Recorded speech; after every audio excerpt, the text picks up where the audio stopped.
ఏముంది, పెళ్లి చేసుకున్నాక మార్చుకోవచ్చులే. చాలా జాగ్రత్త అమ్మా. కనీసం వారానికి ఒకరు నాకు ఫోన్ చేస్తారు, అన్నా ఇలా వివాహం జరిగిపోయింది, మావాడు ఇంకా రక్షణలో లేడు, చాలా బాధపడుతున్నాం. ముఖ్యంగా సహోదరులకు చెప్తున్నా, take a stand my sister. అవతలి వ్యక్తి యేసు ప్రభువును నమ్మి రక్షింపబడినటువంటి విశ్వాసి అయితే తప్ప మీ జీవితాల్లో వారిని అనుమతించకండి. మీ పెద్దల ప్రెషర్ అయినా సరే, మీ కులం యొక్క ప్రెషర్ అయినా సరే వారితో మాట్లాడండి, కానీ ఇలాంటి దేవుని వాక్య విరోధమైనటువంటి వాటిని మీ జీవితంలో అనుమతించకండి. Same thing with young boys, యవనులు. చాలా సార్లు ఈ ఉదాహరణ చెప్తూ ఉంటాను. మిద్దెకి ఒక ఆయన తాడేసాడంట కిందోడికి. ఒరే పట్టుకొని ఎక్కరా అంటున్నాడు.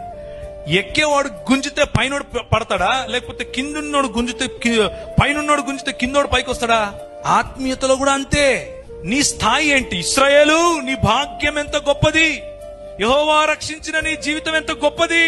అలాంటిది తీసుకుపోయి నువ్వు ఎవరికి అట్టు పెడుతున్నావు? రాజైనా ఆహాబుతో వియ్యమందుతావా? యువర్ బిజినెస్ పార్ట్నర్షిప్ ఎవరితో ఉంది? మీరు ఎవరితో వియ్యమందుతున్నారు? మీ ఇచ్చిపుచ్చుకోవడాలు ఎవరితో ఉన్నాయి? నేను లోకంలో మీరు ఉండకండి అని చెప్పట్లేదు, లోకంలో మీ సంబంధం ఉండకూడదని చెప్పట్లేదు, మీ బంధుమిత్రులతో మీ సంబంధం ఉండకూడదని చెప్పట్లేదు.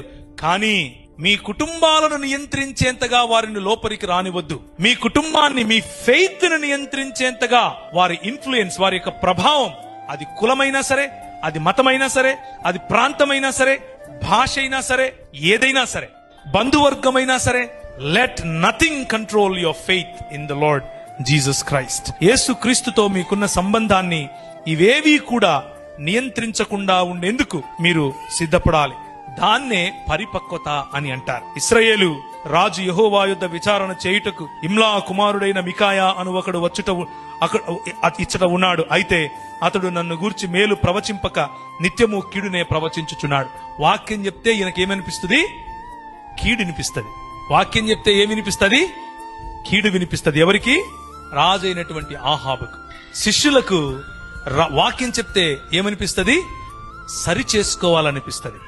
ప్రోత్సహింపబడతారు, కట్టబడతారు, ప్రభువులో బలమొందుతారు. కానీ దేవుని ఆవరణమును రుచి చూడని వారు, దేవుని రక్షణ సువార్తను రుచి చూడని వారు, పరిశుద్ధాత్ముని యొక్క అభిషేకమును పొందనటువంటి వారు, దేవుని వాక్యములో ఉన్నటువంటి రిప్రోచ్, దేవుని వాక్యములో ఉన్నటువంటి కరెక్షన్, దేవుని వాక్యంలో ఉన్నటువంటి ప్రోత్సాహం, దేవుని వాక్యంలో ఉన్నటువంటి బోధ విన్నా కానీ వినని వారుగా ఉంటారు.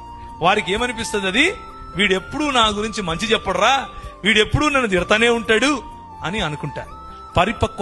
పరిపక్వత లేమికి ఉన్నటువంటి తేడా ఇది.